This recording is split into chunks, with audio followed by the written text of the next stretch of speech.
I want to thank everyone for joining us again for another edition of Public Leadership Institute's online webinars. Today's topic: top 10 rules for how to lobby and how to be lobbied.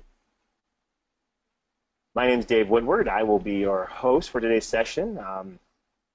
I am Public Leadership Institute's National Network Director. In addition to that, I'm also a county commissioner and a former state legislator in Michigan. And we're going to go over a couple of housekeeping announcements to maximize participation and introduce our guests, and then hand over and start the presentation that will hopefully come away with some concrete skills to be more effective on convincing other policymakers to join us. A little background. Whoops. A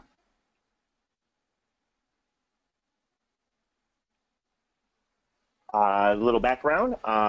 Public Leadership Institute is a nonprofit, nonpartisan policy and leadership center that's focused on raising the public awareness around key issues of equity and justice, and to work with developing public leaders who are be more committed and focused on improving the economic and social conditions for all Americans. You can get information about our organization at publicleadershipinstitute.org, where you also can download a wealth of information, a number of publications ranging from the Progressive Agenda, Our Voice and Our Values, book and editions. More recent publications, a playbook for abortion rights, a guide for state and local policymakers on issues to ensure access to and preserving the reproductive rights across the country. We really want these sessions to be as value-added, and we find the presentations are a lot more enjoyable when people participate directly. We've got a number of ways to make certain that all your questions are answered. All of our participate in a number of ways based on however you're joining us. If you do have audio capabilities on your end, you can click on the hand icon on your control panel. And at multiple times over the course of the presentation, we'll unmute you and you can ask your questions live. And I realize that people join us from a variety of locations and from a variety of devices, and sometimes it's easier to type questions in. Please type your questions in the question bar, and we'll get to as many of those as possible as we have time together. You can always email me at dwoodward@publicleadershipinstitute.org if there's questions about this or other things.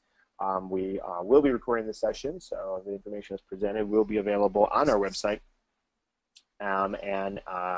or we can send it to you as well if that is something that you so desire.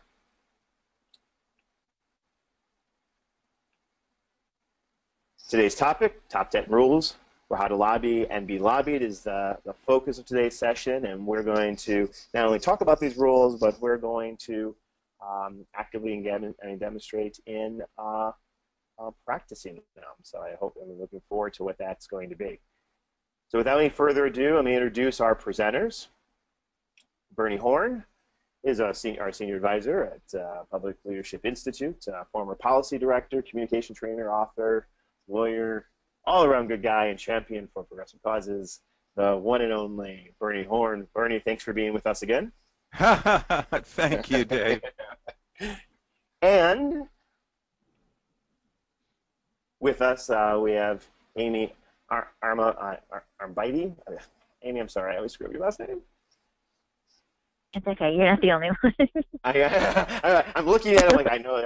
I'm just about to I have to botch this.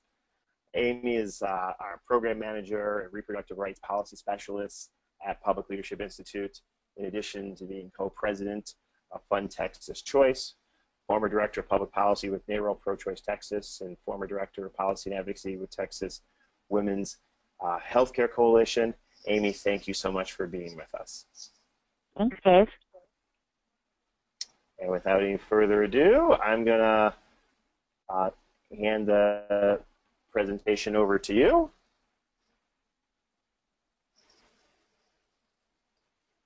Okay, are we on the first slide? We are. Do you see it, Dave? Yep, I see it. Amy, can you see it? All right. So,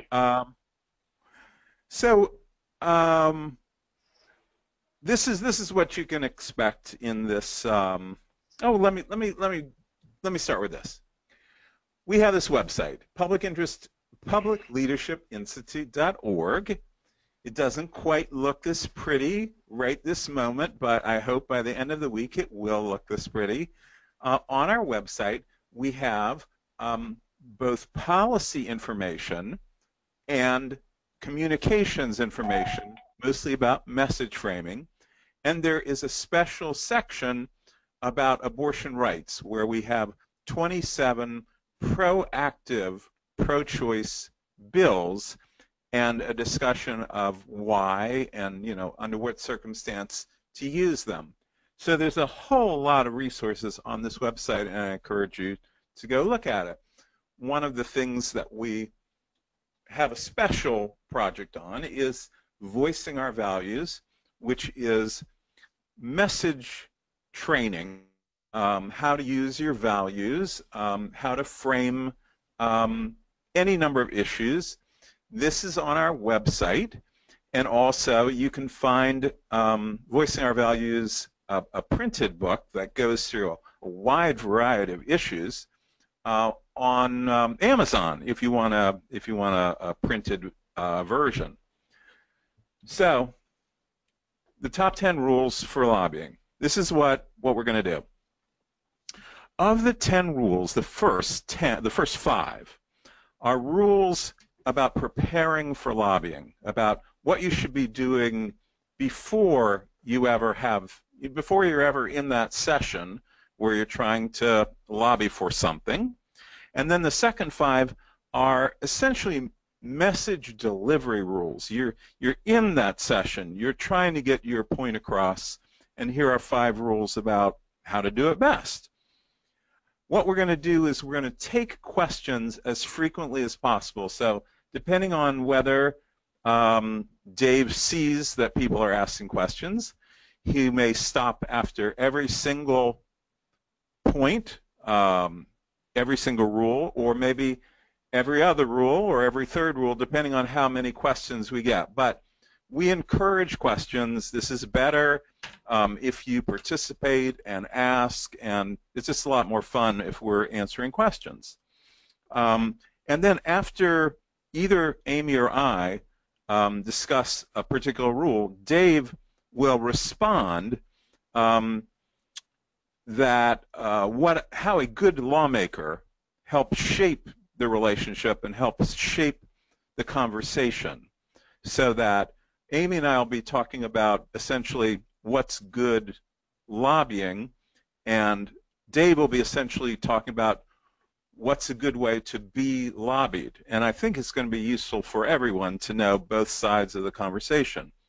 The goal here is to be very practical. I'm hoping that everybody, no matter how experienced they are, is going to learn something. And but I'll just throw out one caveat. We are a 501c3 organization, so we're nonpartisan, and it's an educational discussion, and we don't want to get partisan about it. That said, let's go to the first rule, which is build relationships with lawmakers. Amy, do you want to jump in?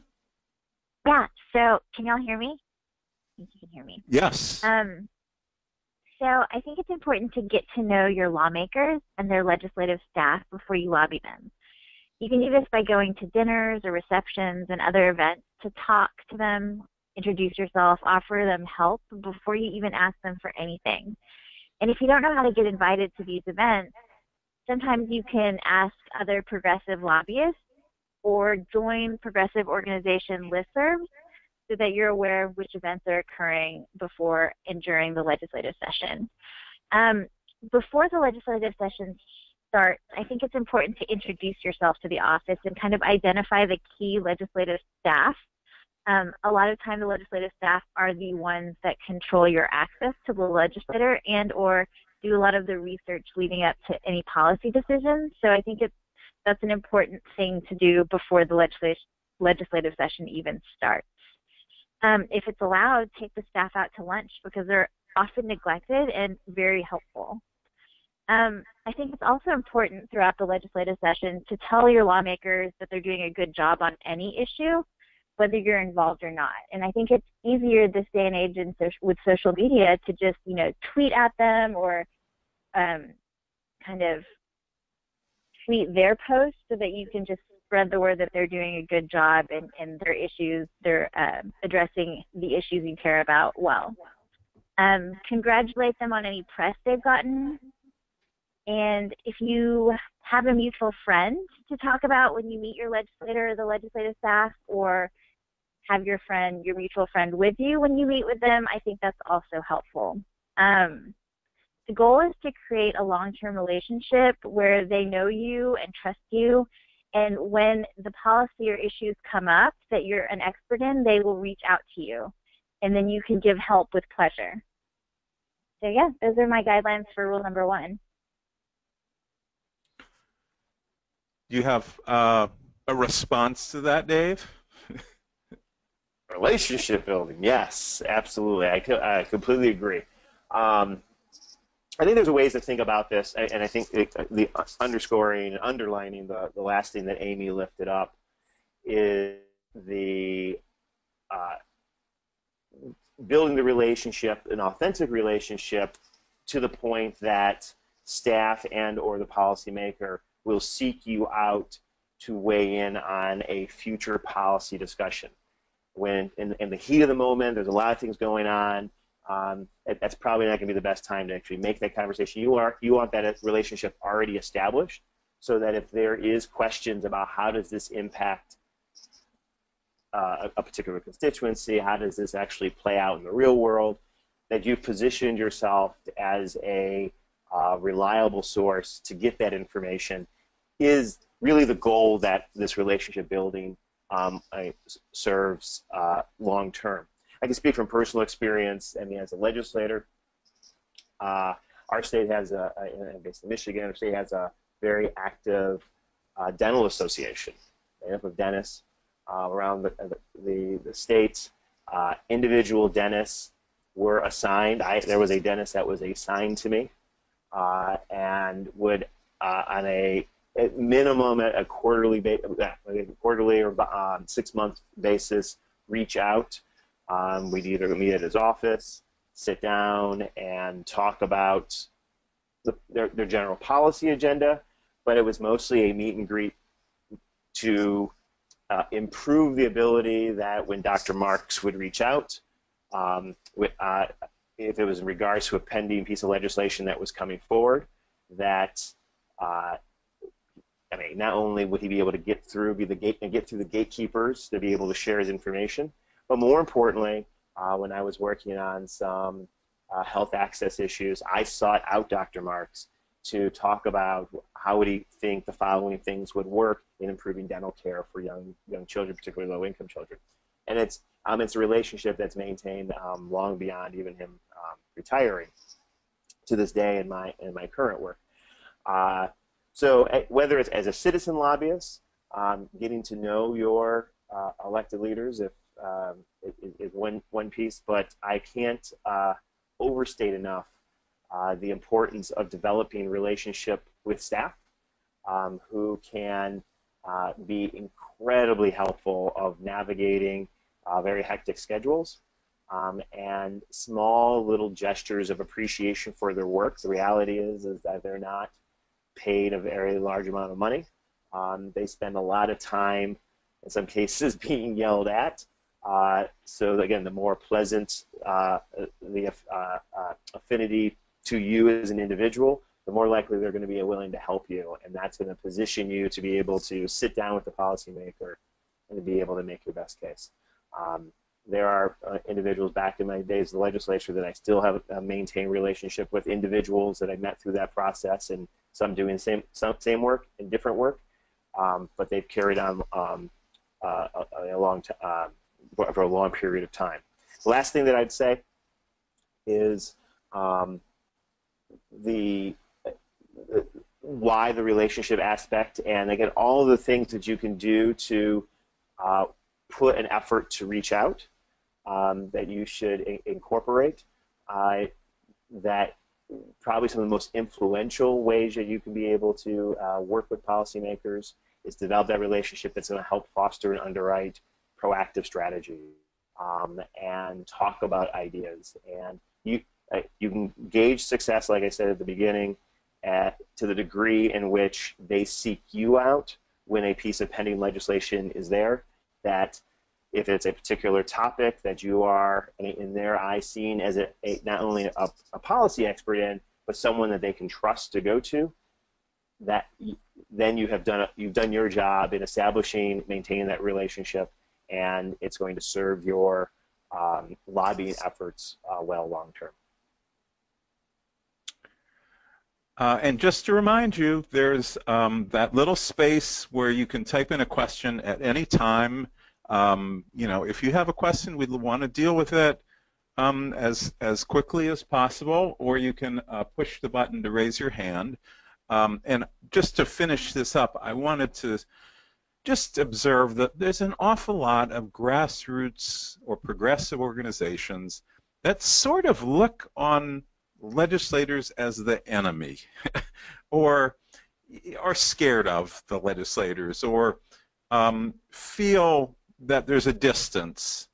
And part of this is because they want the legislators to have 100% record, and if they're not perfect on their issue, that somehow they're the enemy.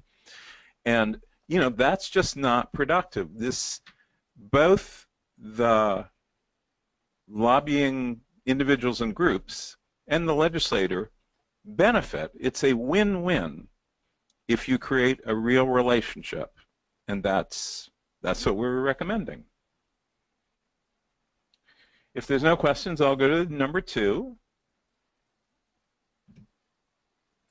Yeah, we can go to number 2. Be useful to lawmakers. So I'm this policy director, right? And I get all this stuff from policy organizations, and there is a tendency among policy organizations to write too much, to create reports that are just too long for legislators or council members or supervisors to read. When I say be useful to legislators or lawmakers, I mean from their point of view, right? Legislators want user-friendly help. You have to understand what's useful to them. What you want to do is to be a great partner. So, for example, when you're working on a bill, okay, don't just do it in a vacuum. If you have a sponsor already, or you think you have a sponsor, get their full investment in crafting the bill and crafting the message and deciding on the targets and the strategy. They know more about how to pass this bill than you do, probably. Your sponsor may very well know more about how to pass this bill than your paid lobbyist. So use them fully, make them a true partner. And you do that by you be as useful as possible to them. Also, you can help your lawmakers write letters to the editors and op-eds about your cause that would feature them. It would get their name out as well as your cause. You can create press conferences or media events that feature them, so that they not only helps your cause, but it helps them. When you have a hearing, prepare your friendly legislators for the hearing by briefing them ahead of time. It's what you want to do is essentially write down what are the talking points that you want them to say, and write down what are the answers to the hostile questions. Make it as easy as possible for them to be your spokespeople when they're the only ones allowed to speak. I'll give one ancient example here. many, many, many years ago, I was the chief lobbyist for what was then called Handgun Control, Inc., and I was the chief lobbyist for this federal ban on semi-automatic assault weapons in the United States Senate. Dianne Feinstein was our sponsor, and she wanted to amend the bill by adding at the end of it a list of guns that were not assault weapons. This was unprecedented and legislatively kind of crazy because we were talking about hundreds and hundreds of bills. It might have been 1,000 guns that were on this list. But we did it because that's what she wanted. And it helped her pass the bill. She knew better than we did how to pass the bill. Just be useful to your lawmaker. What do you think, Dave? I agree. Be helpful to them. They need all the help they can get. In all seriousness, I couldn't agree more. When you meet with, whether it's a citizen lobbyist or even, a professional representative of a specific interest group, meeting with a policymaker, you want to not only be most useful to them, you want to make it as simple as possible. A mistake that I regularly see occur is, and probably more so for the occasional lobbyist, the citizen lobby, if you will, that you want to share all. You want to take this moment and bombard them with as much information as you have, and it's overwhelming to a point that it's not helpful at all. My one rule of thumb that if you're going to go sit down, you should not leave them or present with them or reference anything more than one sheet of paper. And that sheet of paper better not be in 9-point font.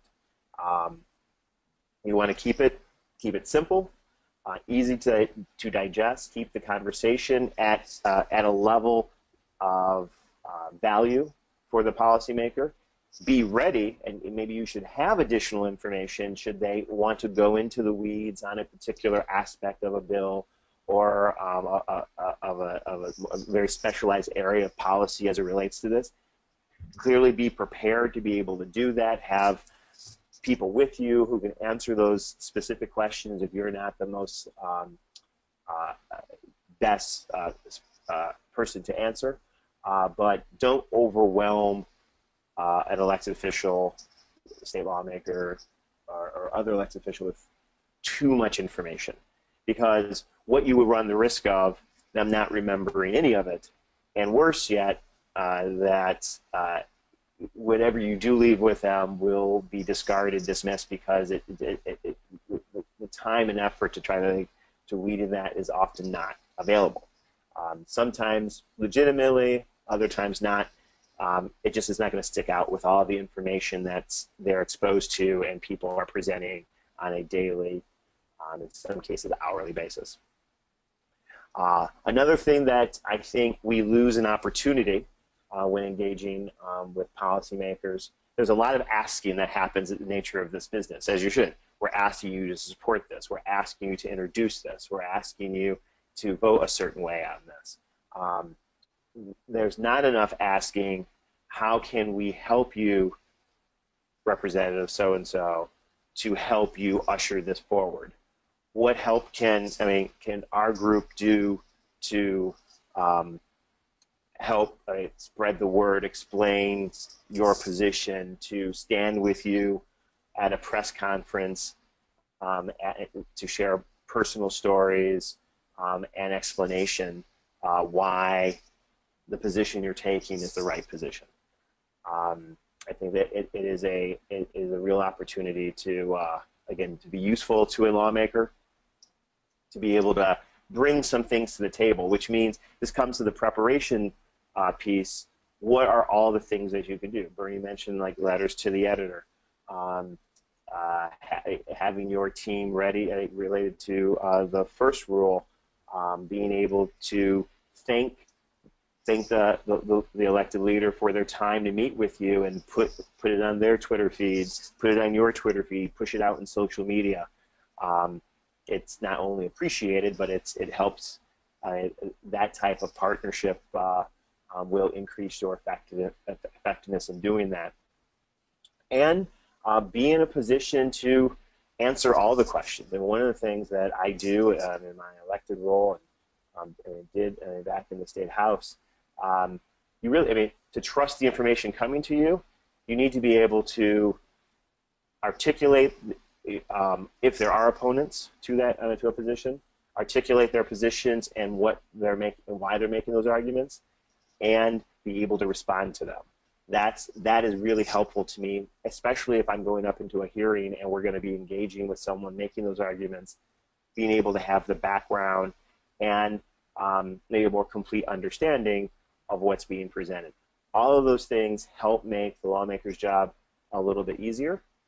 This is all improved if it's something that, if we've already established a good relationship of trust. It doesn't mean you agree on everything, but that you can trust the relationship. I think the rule I had, I mean, talking with lobbyists, professional or citizen lobbyists, you lie to me once and we'll never talk again. And I think it's a two-way street on that.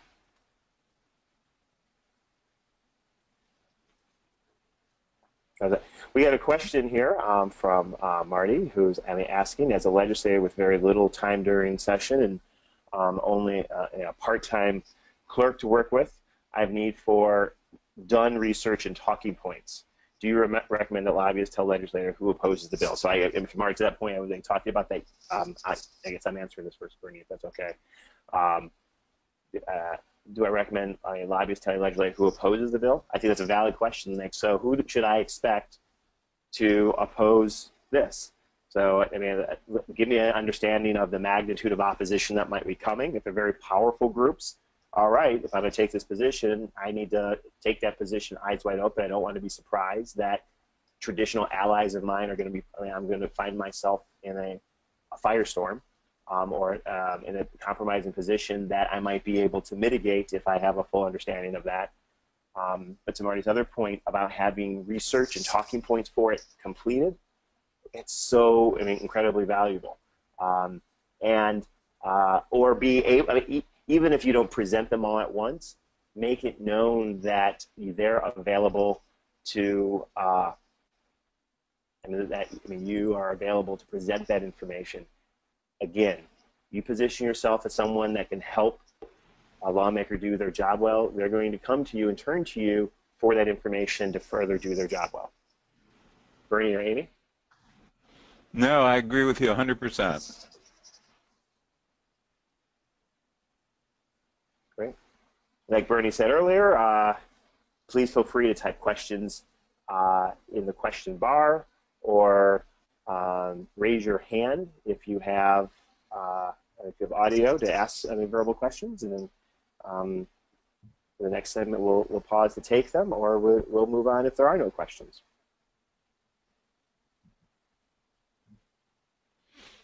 Why don't we go to Rule 3? Perfect. Which is target the persuadables. Amy? So, you can't persuade everyone. You don't necessarily have the resource to do so, and you generally don't have the time. So you need to remember that you just need to gain a majority or one more than half in order to accomplish what your goal is. So I think it's important ahead of time to figure out who can actually make a difference and who's most likely to make a difference. So ahead of time, you can try to use a method of identifying the legislators who are completely with you and who is totally against you, and then those in between.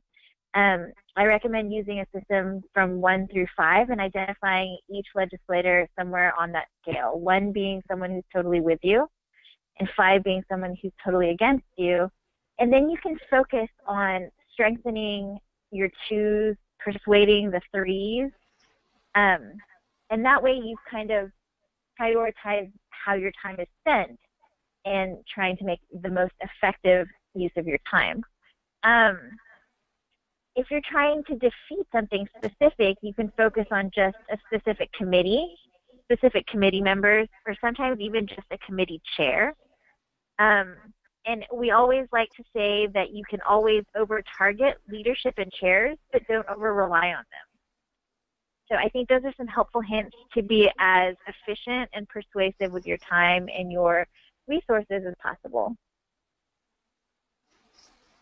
Dave, would you like to add anything? I mean, I agree.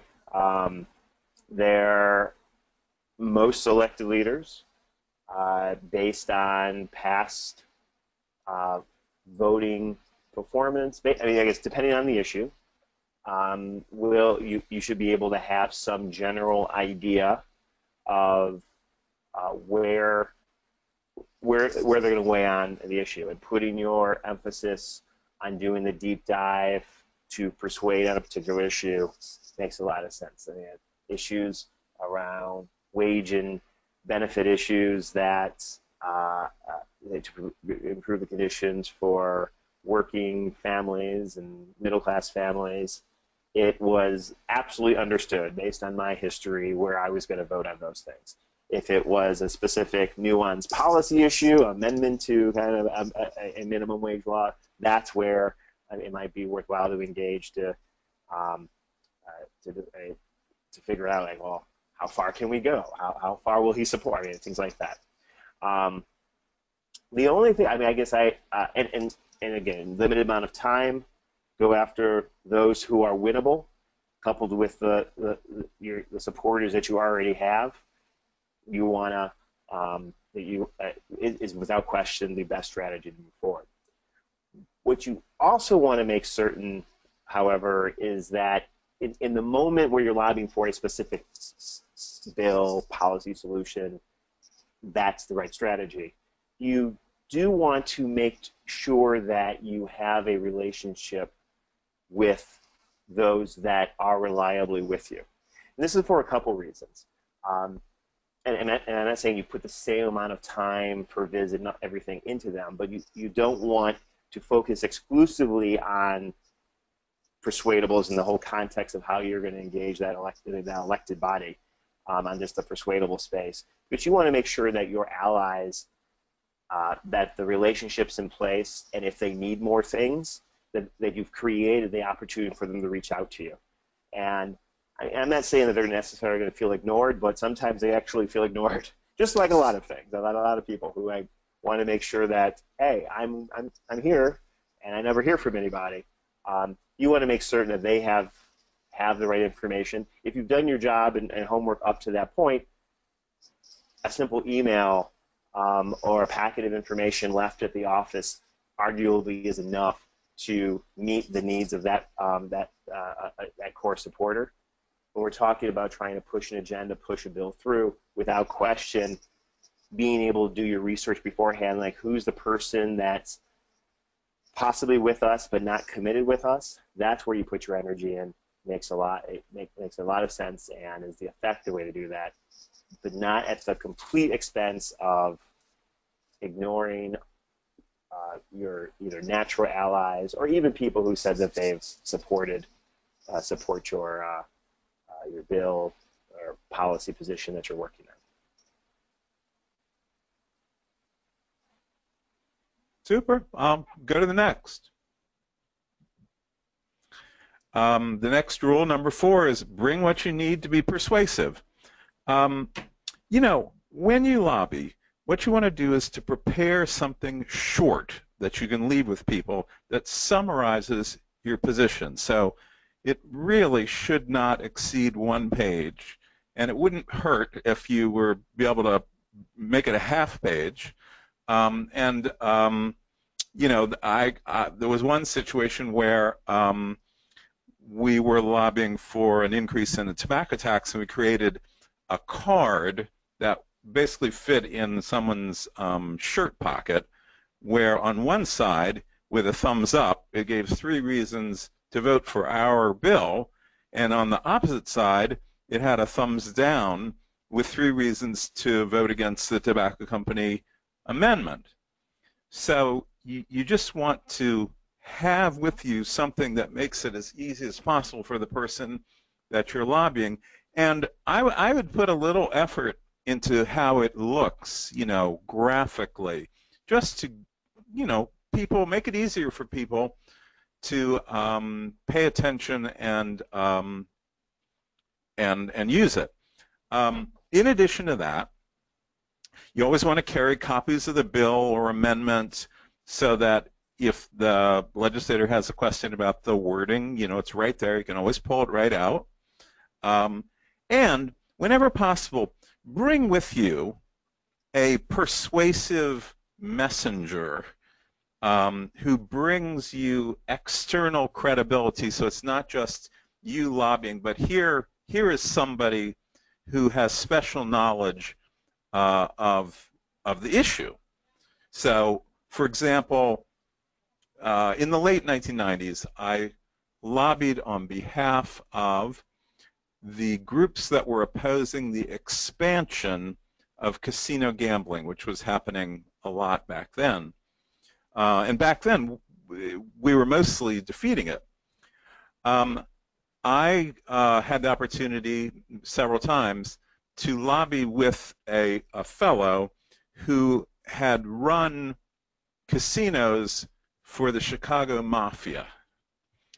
And so he was a reformed mobster who had actually turned state's evidence against the mob. But he was also a really big guy. Nobody doubted what he said. Nobody was going to question his credibility about how gambling works and how casinos work. And it was, people remembered.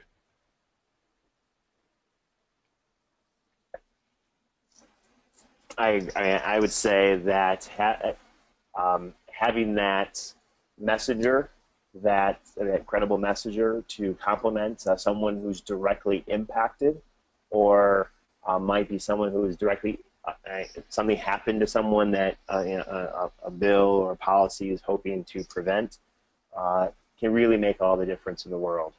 The more localized that person is, the more influential it will be to that policymaker, particularly someone in their district. It's a local issue that affected them. A similar story to Bernie in Michigan. We're the only state in the country that should a pharmaceutical product, medication for instance, kill you, and the pharmaceutical company, it's the pharmaceutical company's fault, and they knew it. We're the only state in the country where if that occurs, you cannot sue the pharmaceutical industry or the company that's responsible. And so there's been an ongoing effort to try to undo that. I remember during an effort, a concerted effort that really pulled together the trial lawyers and healthcare providers and families who were victims of this. Nothing more powerful to have a doctor who prescribes some of his medication himself actually had to take it, and something went horribly awry, and he was, as a result, permanently disabled to the point that he couldn't do his profession anymore.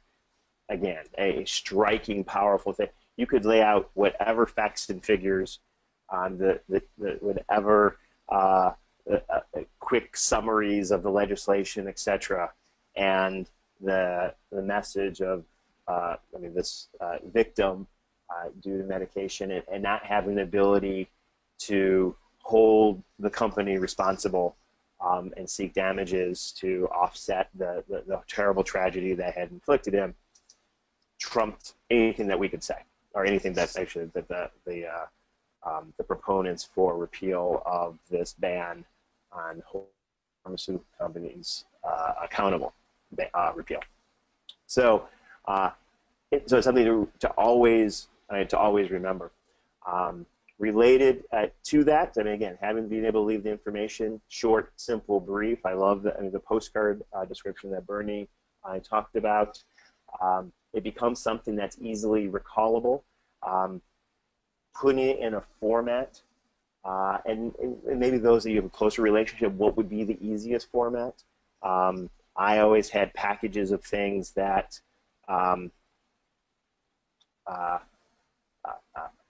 were the bill and notes on the bill and people's position papers and everything were always prepared in folders, or at the end a digital version, that information is equally put with my information.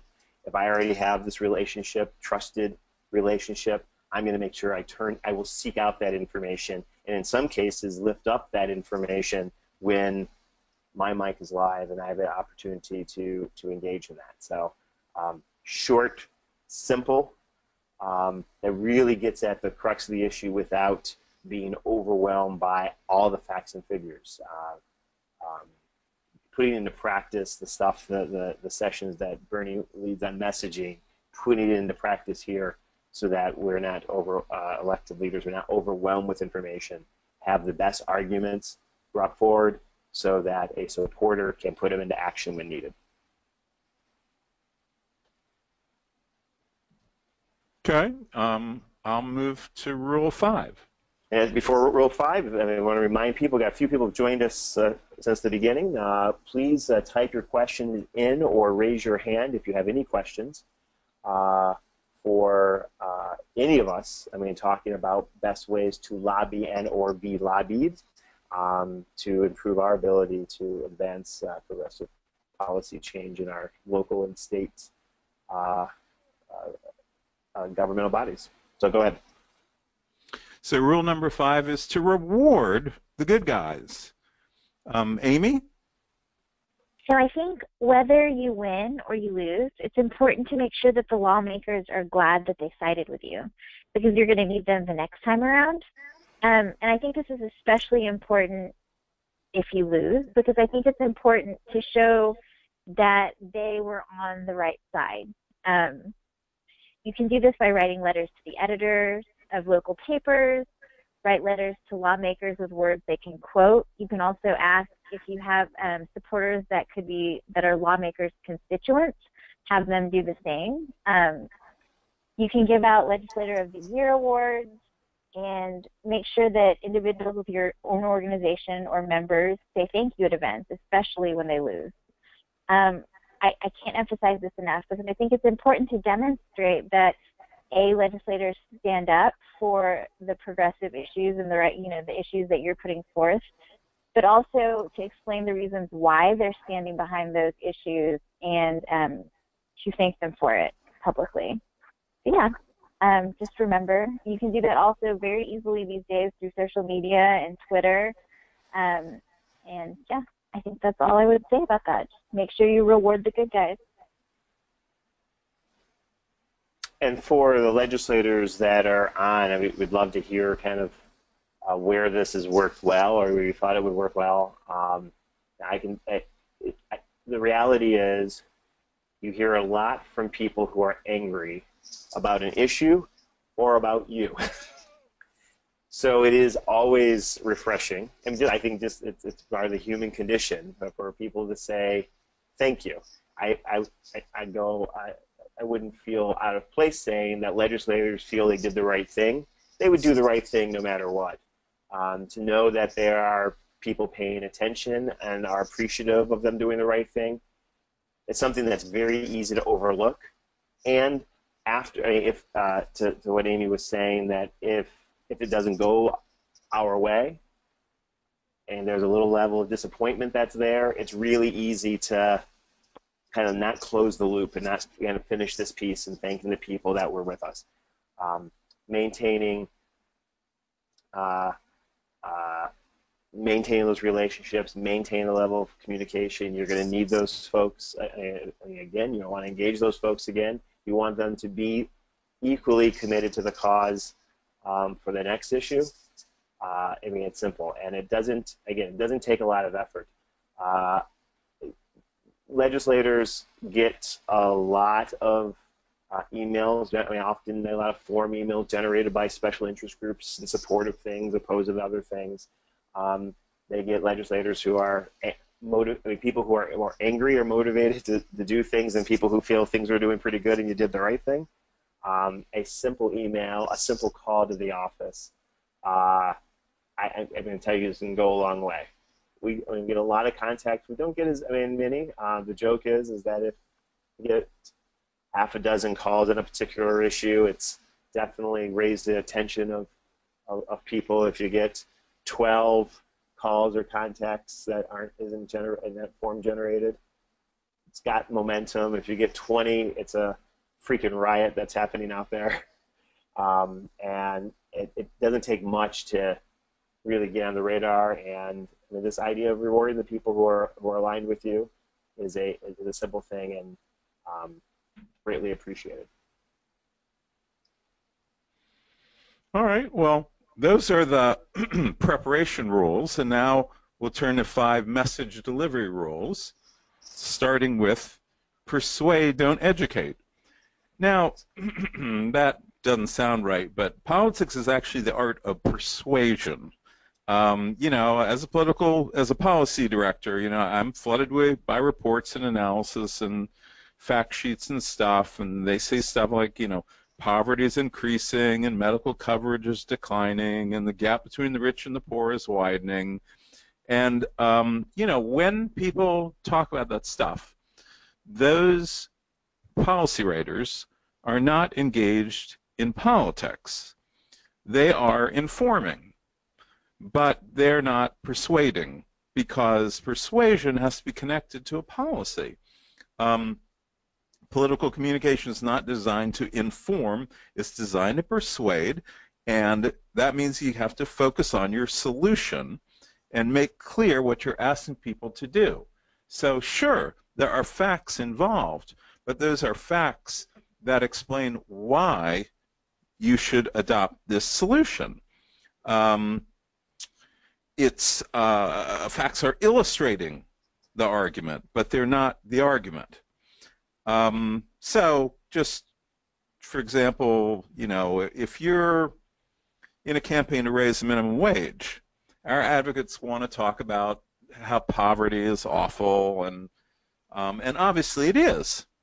But those facts by themselves just raise in people their preconceptions about welfare and welfare queens and lazy people on welfare. There are negative things inside persuadable voters that are brought to mind by that kind of discussion. So we tend to win minimum wage battles by focusing on how it helps the middle class, or helps everyone, by stimulating the economy and actually lowering the need for social services because people have more money. Remember, when you're persuading, you don't necessarily need them to love your solution. They just need to believe that you have the best solution that's better than the alternatives. Exactly. And I think this is when you're in that space trying to make the case to persuade someone, because again, and you're going to focus your primary emphasis on reaching that persuadable lawmaker to align with you and agree with you in order to support it. You absolutely need to have the information ready if the lawmaker wants to get into the nitty-gritty and wants to dig into the policy. And you're going to find a handful of legislators that want to do that, but and I would say it's a handful, because there is, a number of, I'd say most elected leaders come into the space feeling they already have the information, and unless they create the opening and they legitimately say, I want to be educated on this issue, I don't know enough about this, the strategy that Bernie laid out is absolutely going to be the most effective. Remember that lawmakers are looking at it from a couple of ways. They're looking at it how does this align with my general philosophy of government and my record and reputation as it stands right now? How does this relate to my community and the people I represent? And I would take it a step further.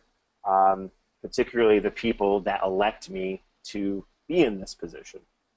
And those are things that that are going to be right at the front of their mind, or at least very much influencing how they show up and how they support a particular piece of legislation. And the structure and strategy that Bernie laid out is going to be the most effective.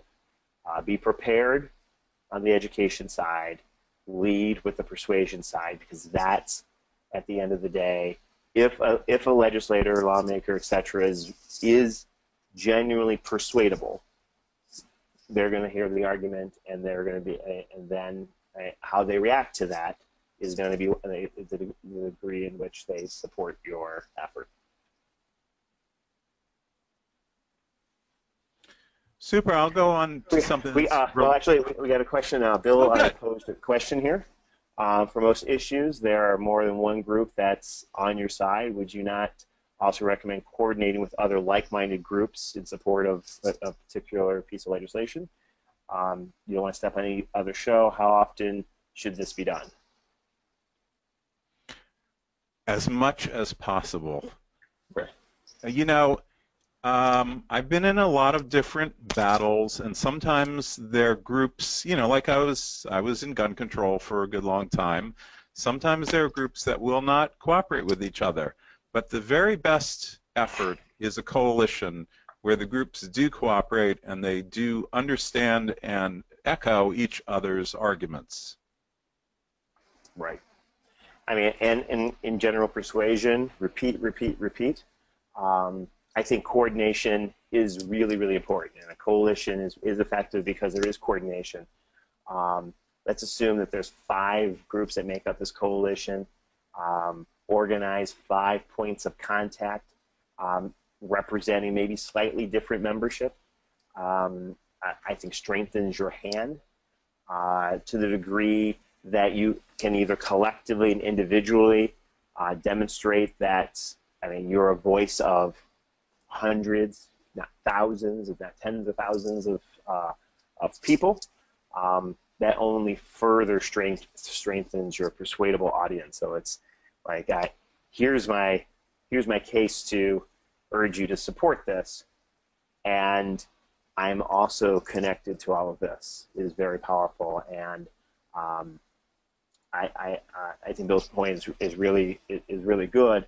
I think there is a moment to all stand together, but I think to the degree that you can get in front of a policymaker multiple times, stressing related, persuadable arguments, is going to improve your chances of moving someone who's undecided, genuinely undecided, into your column. I'll move to a related point, and that is, this is pure message framing. Pure message framing. Begin from a point of agreement. What you want to do is to always start out your presentation with how you are on the side of the listener. And that means that you're trying to find something that you know that you both agree on, and you're going to start with that. That's because the main problem in persuasion is confirmation bias. That's when people think, if they think that you're challenging one of their beliefs, they'll stop listening. Because people, strangely, people listen for information that they already believe, and they reject evidence that is contrary to their beliefs. And, you know, it doesn't necessarily matter what the truth is. It's a kind of a scientific principle, and that's how people think. So you want to figure out some way in which you agree on the issue. You know, on criminal justice, you know, we need a criminal justice system that makes us safer. That's something that everyone would agree with, and then you show how your solution gets us there. Or, you know, we need to protect the quality of life in our neighborhood. And then you show how what you're doing gets to that goal that you share. You know, or you want to increase funding to the universities. Our state has always been proud of our university system. You're trying to find that a goal, basically, that you both share, and show how your shared values fit your solution. You never want to say that you're wrong, because that'll turn off the person that you're listening, that's listening to you, that they will just stop listening. You want to show that values support what you're suggesting as a solution. This provides greater opportunity for all. It levels the playing field. It provides security for the elderly. Things that everyone agrees to, or everyone who's possibly persuadable. And then, once you lay out, your goal and your direction, you use data or anecdotes to illustrate that argument, that this particular legislation is consistent with what somebody already believes. That's my little message framing lecture. Yep. I very effective. I don't have much more to say.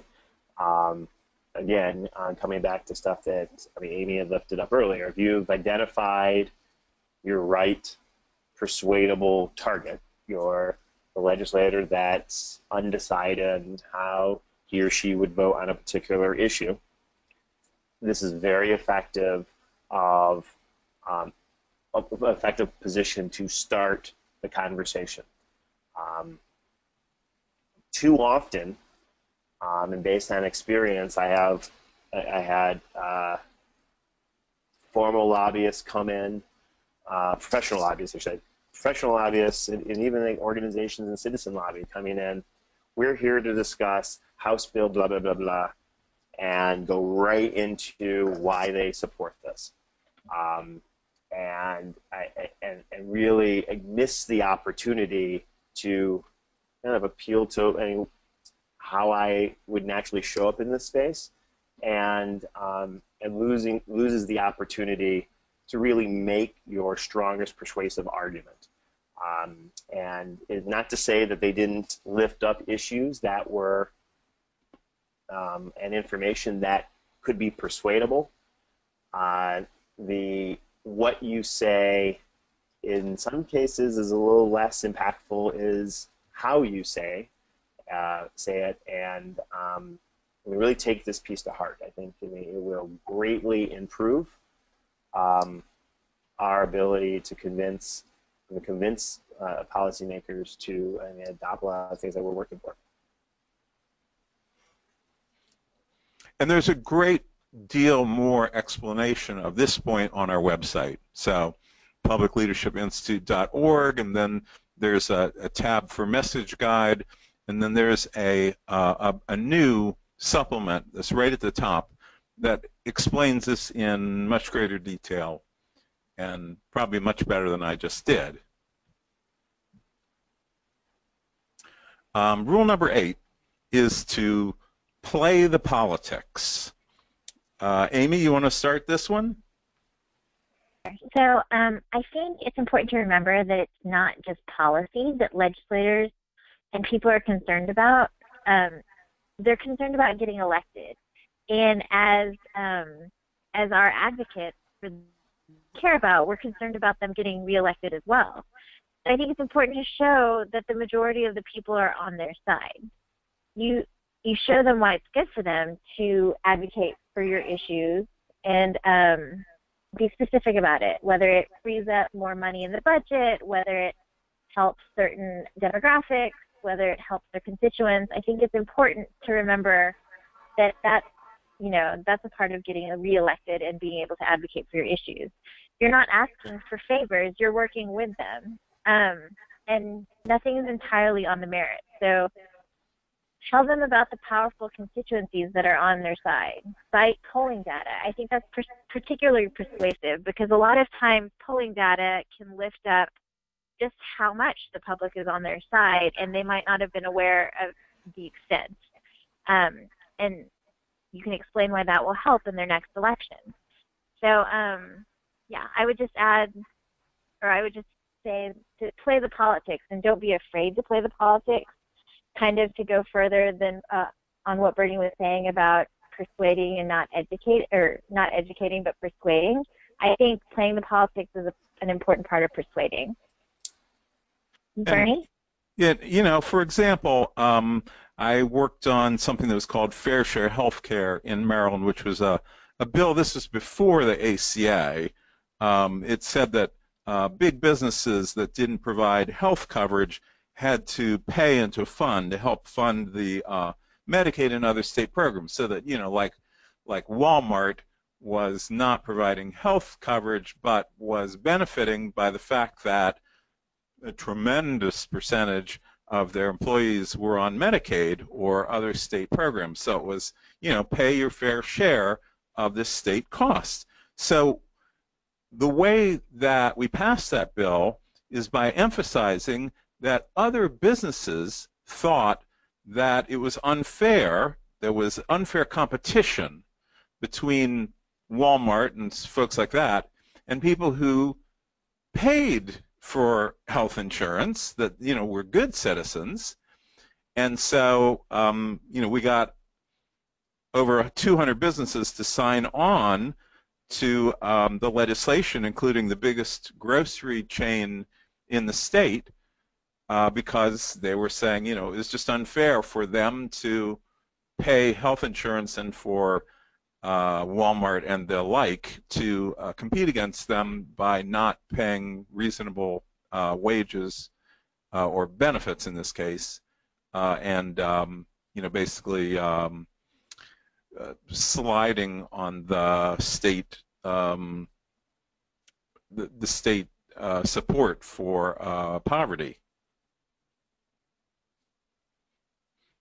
Dave, I'm not sure I explained that very well. I think you did. I think Amy and you both did. I mean, that the reality is that elected officials want to stay elected officials. They care about re-election or being elected to a higher office or a different office.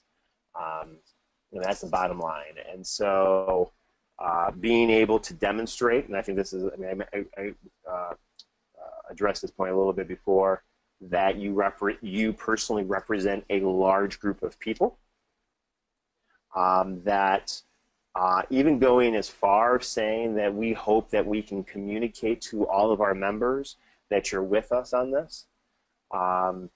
Polling research showing that it's popular. The one thing that you will be, be confronted with, polling can be very expensive. And this is like a tech that's very effective, but can be very expensive. And so being able to localize that research as much as possible to have as much meaning. I mean, it doesn't matter if it's true.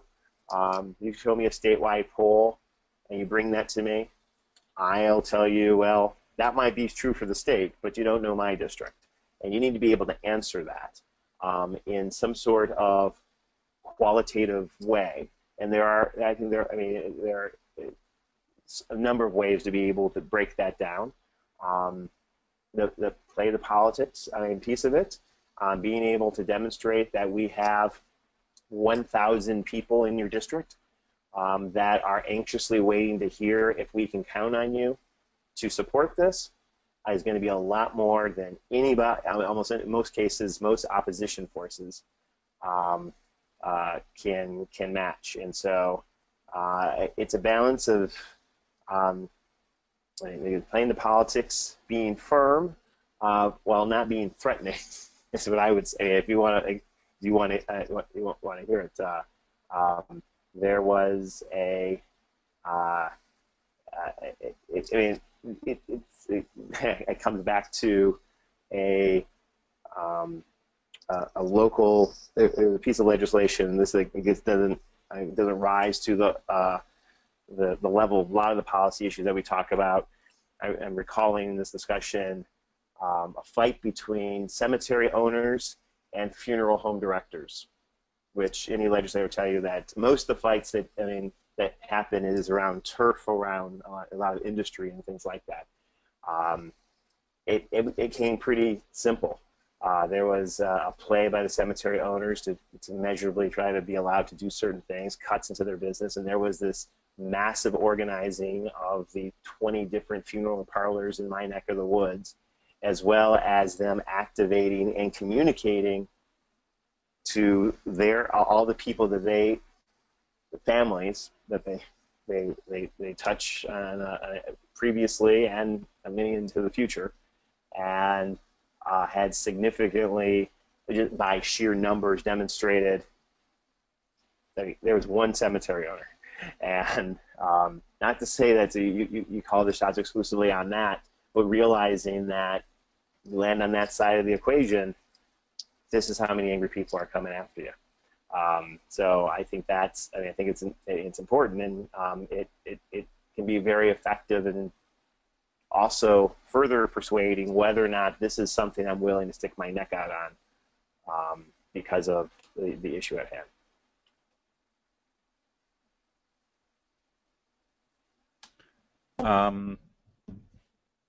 Let's move to rule number 9. Simplify your pitch. Amy? So I think we've emphasized this a lot throughout the presentation, but I think it's important to keep it short, don't overstay your welcome, and no more than 3 points. I would just reiterate what Dave and Bernie said, like having a little note card with your 3 main arguments. In the past, I've used note cards with infographics, like, for example, for every dollar spent, 7 are saved for Medicaid. For every dollar spent on contraception, 7 are saved for pregnancies, Medicaid pregnancies. And that's something simple that can be done in an infographic with 2 other points, and people remember it. Same with your pitches. Just stick with 3 points, and you can change the length of the accompanying information depending upon how much time you have. Sometimes you have 10 minutes and you have 15 seconds. So be prepared to have your elevator speech ready for just, under a minute, or prepared to dive deeper. And make sure you can do both on the fly.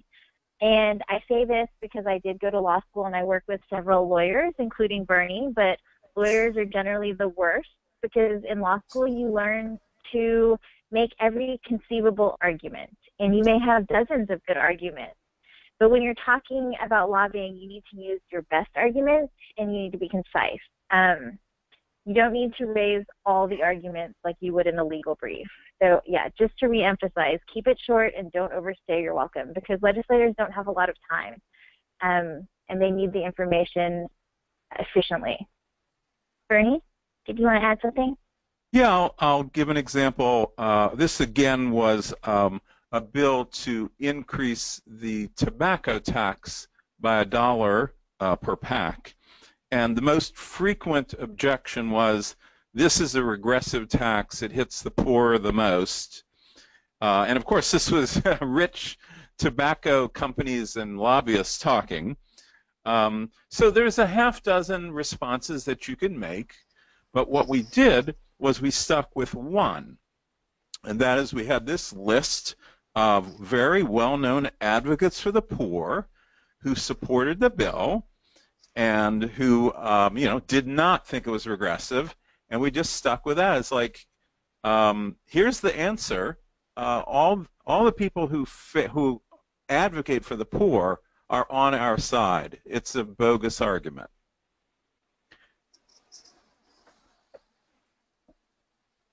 And I'll just throw in, simplify, simplify, simplify. You want your persuasive arguments to be as sticky, recallable, and memorable to help in the decision-making process. Again, I think it's important to realize that there's a group of people that are likely going to start out with you no matter what. A group that's going to be against you no matter what, and you're left with this group of lawmakers that genuinely are on the fence. My state, there's a recent effort called insurance reform.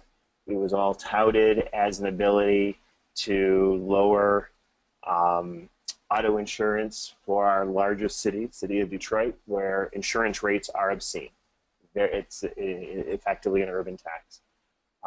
The way they wanted to do it is to create substandard insurance. Basically, you wouldn't be, if you participated in this, quote, cost saving crafted by the insurance industry, you would have to give up a guarantee that your medical coverage will be covered if you were in effect, an accident. A coalition pulled together, laid out that laid out all the arguments, but made it the most simple by putting forth some very public stories that had happened, terrible accidents that families would have been bankrupt if we changed the current system in place, and really landed on this. Even though the insurance company was like, look, hey, let's go help all of these low-income people in the city of Detroit, when it was all about profit, brought community leaders, and recalling these were simple, high-profile stories of terrible tragedies that who would have lost all of their health care if their legislation became law, and made it all about that, despite all the ability of insurance companies trying to and present themselves as do-gooders. And Bernie, I think I made my explanation more complicated than keeping this pitch simple, but the point being is, not only did it, the proponents of protecting people,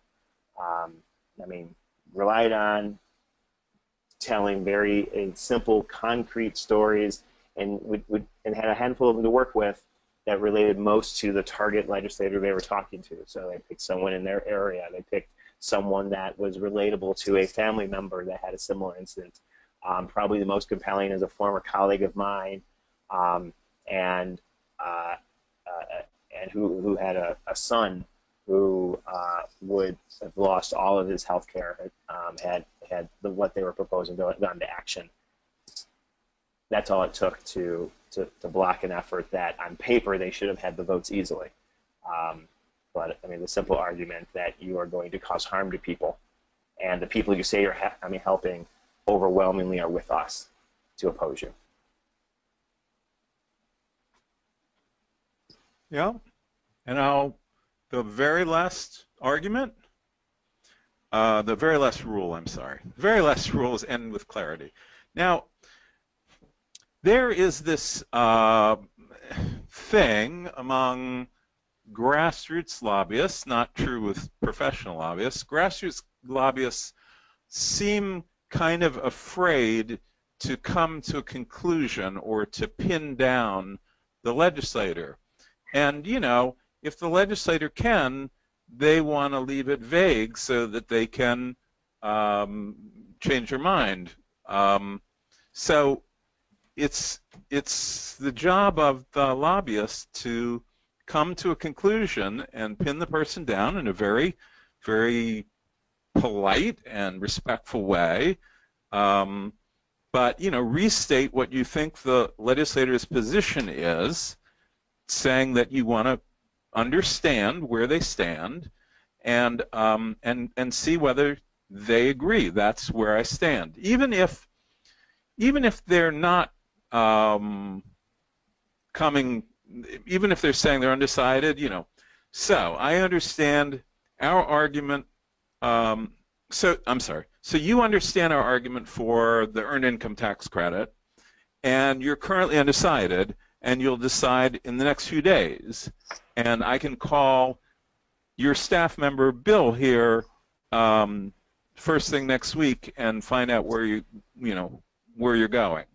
Am I right? Even that, even if they won't say, yeah, I'm going to vote for it, I'm going to vote against it, you want to know exactly where you end the argument. Otherwise, you sort of wasted your time. And this is just so common among grassroots lobbyists that they engage in wishful thinking. Well, the legislators seemed sympathetic, and so they think that's something. Well, they may very well be sympathetic, but they're going to vote against you. What you're trying to do is to ultimately put them down as a 1, 2, 3, 4, 5, and you need to pin them down as much as possible, politely, so that there's an agreement about where they stand. And I would say absolutely. I mean, any elected leader that if you leave them out not to commit, they're probably not going to commit unless it's really important to them to them politically or personally that you know that I'm with you 100%. That persuadable target that you've identified is going to look for every opportunity to avoid committing. Whether they don't want to tell you publicly what their position is, or maybe they genuinely don't know. I mean, it relates to what Bernie was saying, and I find this with, grassroots groups and even like more professional advocacy groups that bring in citizen lobbyists to help make their case, sometimes fall short of actually just fundamentally making the ask. Can we count on you to vote for this, and don't shut up and let them answer? And if they dance around it, something that Bernie suggests is like, can we contact your office in whatever time frame, even if it's a week, to get an answer, or what other information do you need to make a determination? Getting a sense of kind of like what is their plan to come up with some decision here. You have to remember, in some cases, some of these elected leaders, the best case scenario would be not having to vote for it in the first place. And I mean, really pressing them, they have a responsibility to share that information from you, honestly. As a legislator, and on dicey, politically tough, subjects, I remember sometimes thinking, like, I was surprised that how light a push to get a position was. And Bernie's take on wishful thinking, I think it was like, well, that was a great, wonderful experience. I think he's with us. I think he likes us.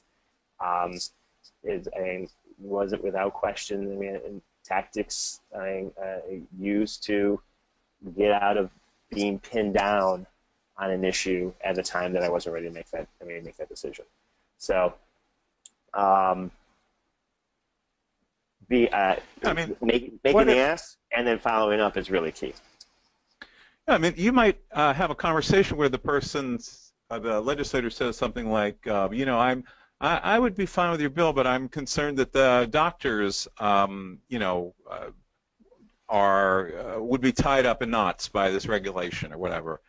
And right. So you say, so what I'm hearing is that you will support this bill if I can show to you that the doctors don't have a problem with it. And then if you can get a yes, that's what I'm saying, then you know you have exactly what you need to do. You got to pin down where they stand so that you can either list them as for or against you, or know exactly what you need to do to get their vote. Right. I would go even, this is circling back to rule number 1 around the relationships, that having a relationship with staff, too, to do follow-up conversations can also sometimes give you some of that type of information as well. Obviously, hearing it right out of the elected leader's mouth, is priority, but you can also get that information through other sources, and then have that information. But yeah, restating the question, restating what you hear, make certain that we're all in agreement. That's the information that collectively is going to help you be much more effective in lobbying for your causes.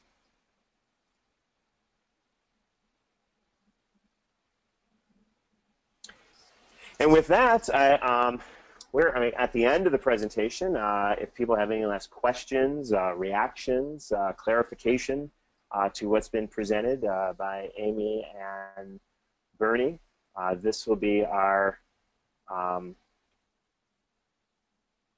this would be your chance. Type questions in the question bar, or if you have audio capabilities from how you're joining us, raise your hand, and we'd be happy to call on you.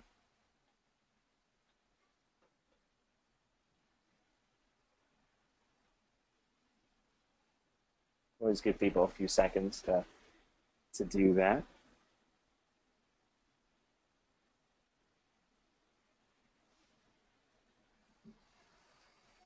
We got a question from Bill asking, how about passing out proposed legislation to potential opposition groups in order to hopefully get their support or find out what they object to so you tweak your proposed legislation? Those who've been on the front lines of advocacy work. Bernie, Amy, what do you think about that? Yeah, although I wouldn't say your opponents, I mean the people that you pretty much know are against you, but there's lots of groups that are affected.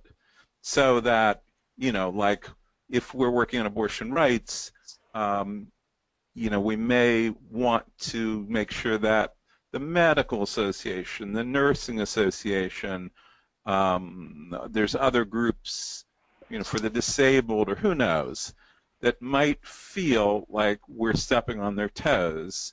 And yes, we want to consult with them ahead of time. Right. But, you know, if it's a group that you know they're your opponent, then no, you don't want to give them advance warning of exactly what you're doing. Correct. I would say, yeah, I think it depends. If there are those, again, groups that are obstacles that you can anticipate in trying to mitigate that beforehand, because I think it comes back to, and some of the arguments Amy and Bernie were talking before, that if you can present these groups are with you, and then collectively what they represent, I think it strengthens your case, your persuasive argument. We have another question from Jake. I think this is a very pointed and good question. Like, how do you deal with a lawmaker who is antagonistic to your pitch?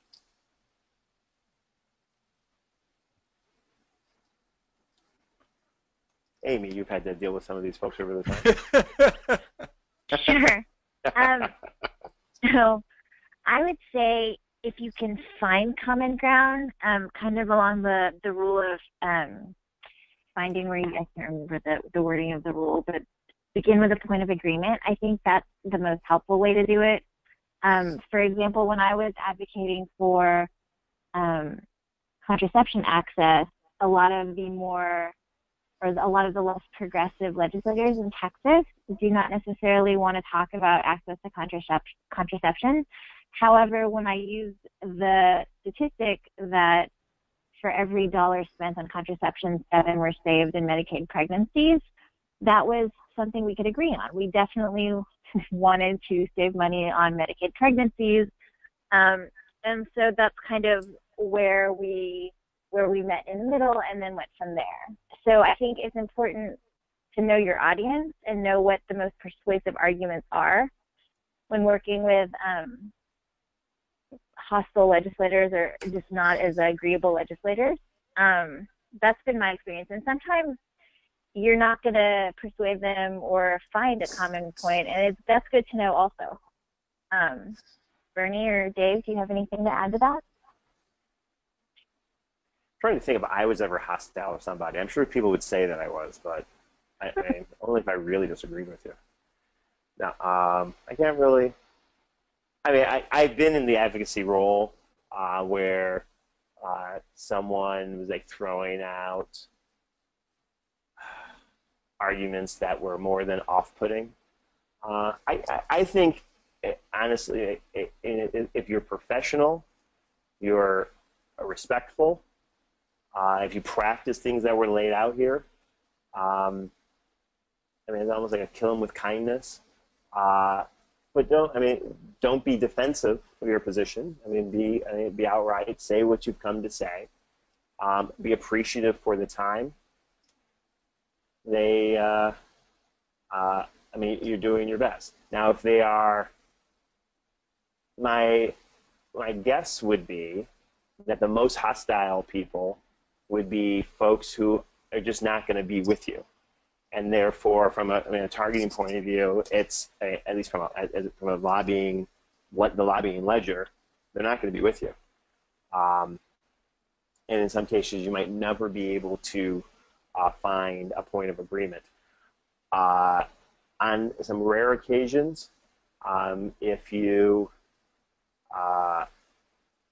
if you find a stakeholder or a messenger who's aligned with your effort that has a really close connection to that individual, that could be, at least it might not be able to move him or her, or whoever the person is, but maybe some arguments that they're basically unopen to, they might hear.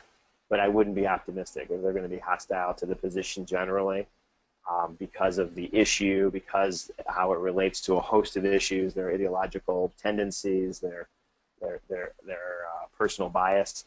And you're not going to gain any ground.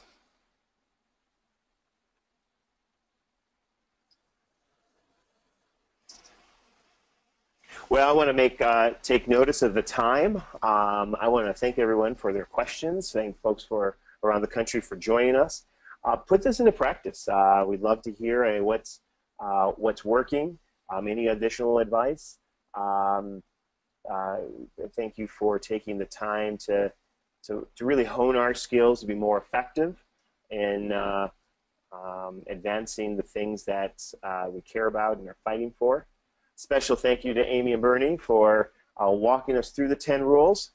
And as we close out in the last couple minutes, did get a question here from Susan.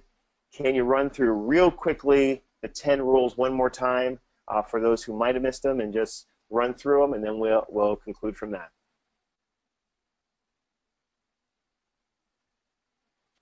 One is build relationships with lawmakers ahead of time. 2 is be useful to lawmakers, that is, useful in their perspective, in their eyes. 3 is target the persuadables. So you want to focus your resources and your time on the people who really could be persuaded, and far less so on the people who are already on your side or clearly against you. 4 is bring what you need to be persuasive, and we're talking about both very short, simple, direct materials and bringing a person who could really bring some credibility to the argument. 5 is reward the good guys.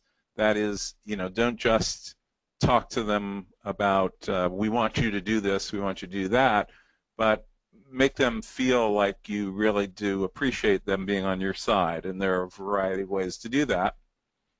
6 is persuade, don't educate, which is that facts by themselves are not what you're really getting across here. You're getting across persuasive arguments, and facts are simply elements of a persuasive argument, but you've got to lead with the persuasion. 7 is begin with a point of agreement, and this is just our very short way of describing message framing, that you can't turn someone off, you can't change someone 180 degrees. You have to show them how there's something in their head, some belief, some values that you share, and that your solution gets them to something that they already agree with you on. 8 is to play the politics, that is, understand that lawmakers are not just policy wonks, but they also care about what the politics are. Show how this legislation helps them. 9 is simplify your pitch. It's just much more effective to boil things down and not try to make every argument you can. And 10, end with clarity. That is, don't do this based upon wishful thinking. And pretty specifically with the person you're talking to about what it is that they're saying to you, and make it as specific as possible. Even if they're not saying I'm for you or against you, make it clear what it would take for them to be on your side. And that's the 10. Excellent. Thank you, Bernie. Thank you, Amy. And thanks again, everybody, for joining us. Thank you. Until next time.